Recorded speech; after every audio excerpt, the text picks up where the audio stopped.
Hello, and welcome to another instructional video on biology science education.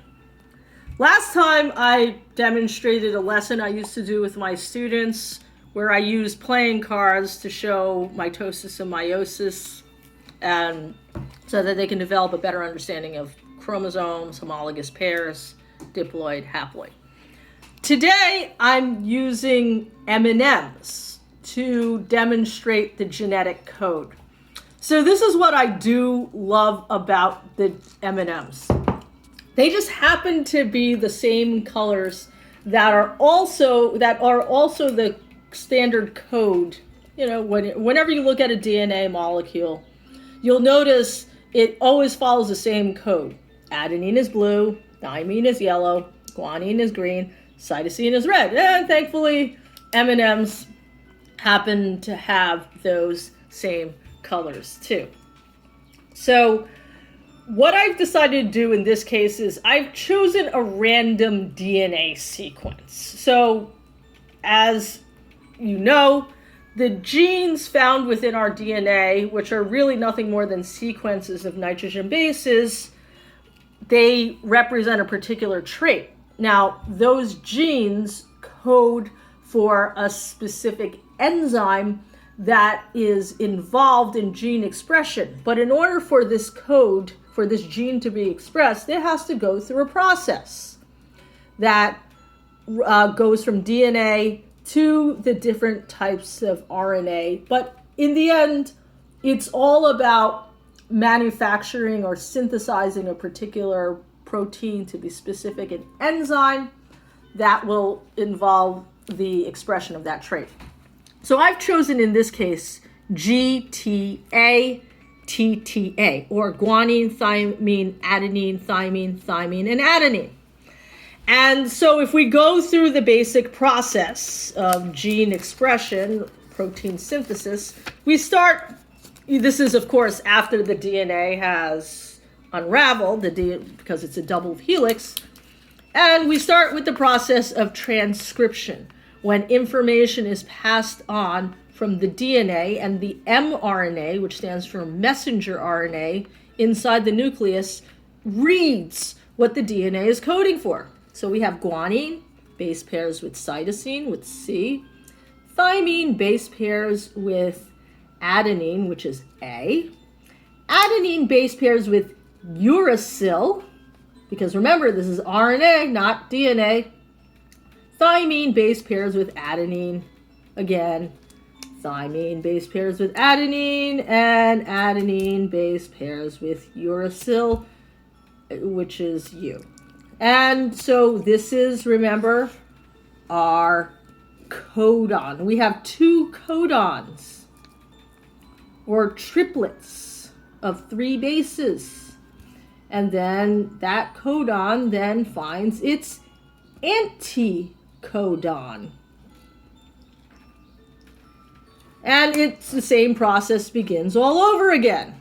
So we have guanine, cytosine base pairs with guanine, adenine base pairs with uracil, because this is RNA, and the T, remember, stands for transfer RNA, and uracil base pairs with adenine, or GUA. So that's our anticodon, and adenine base pairs with uracil, adenine against base pairs with uracil, and uracil base pairs with adenine. So you have GUA, which is our first codon, UUA, which is our first anticodon, and UUA, which is our second anticodon. But it's more fun when you do this with M&M. So remember, this is the process of transcription. DNA, mRNA reads the information mRNA reads the information DNA. So remember, that's transcription.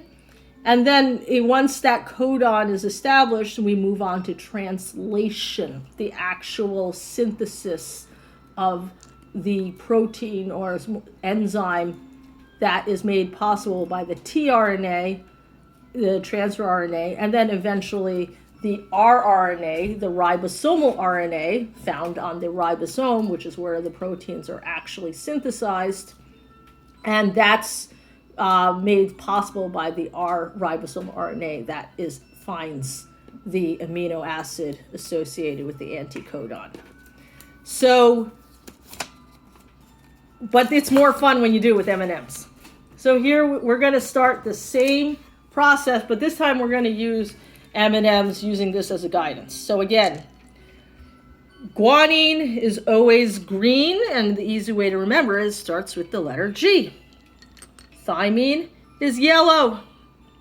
And one way I've read to remember it is that T is thymine.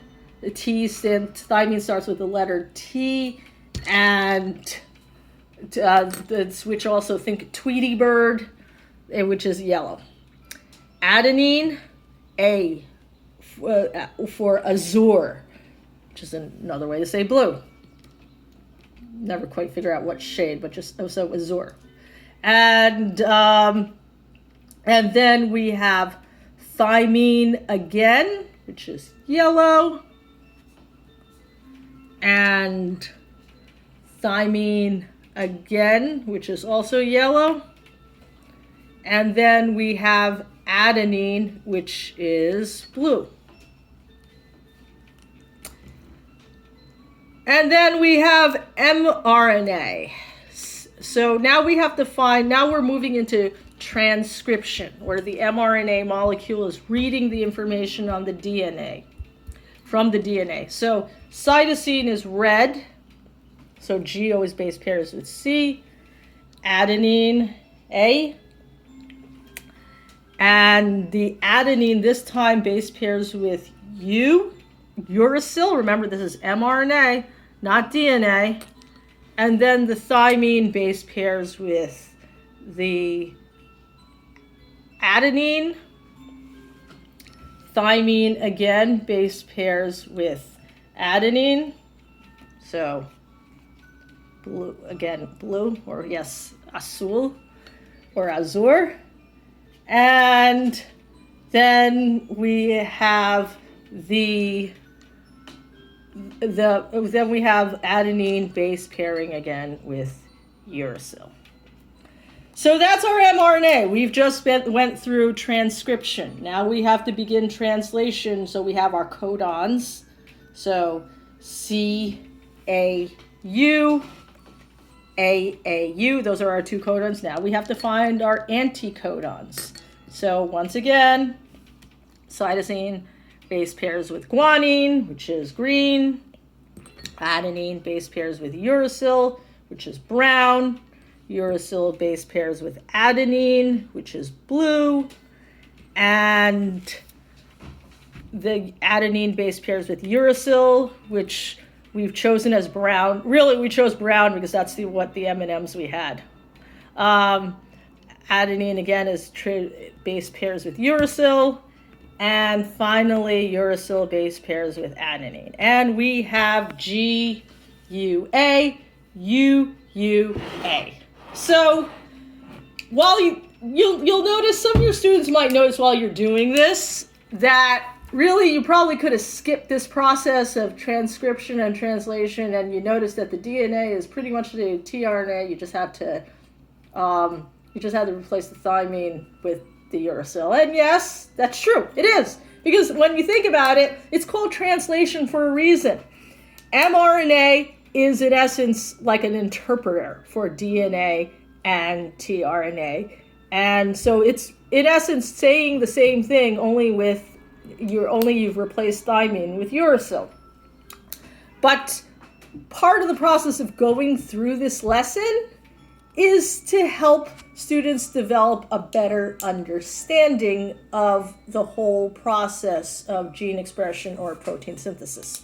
So this is your chart, your genetic code chart. Now, if you take a look at GUA, which is our first anticodon, we have to find what amino acid, because remember, each anticodon is associated with a particular amino acid. So we have G, that's the first letter, U, second letter, and then A. which is valine. Well, in this case, all of the GU combinations give us valine, V-A-L-I-N-E. So, and then the second one, you have U, first letter, U, second letter, and then A. It happens to be leucine in this case. So our final, the two amino acids, this 6 nitrogen-based sequence was coding for was valine, VAL is short for valine, and leucine, Leucine. And the purpose of this is to help students understand. Now, remember, a regular protein would have chains and chains of amino acids. This is really only a small sequence, an extremely small sequence of the DNA.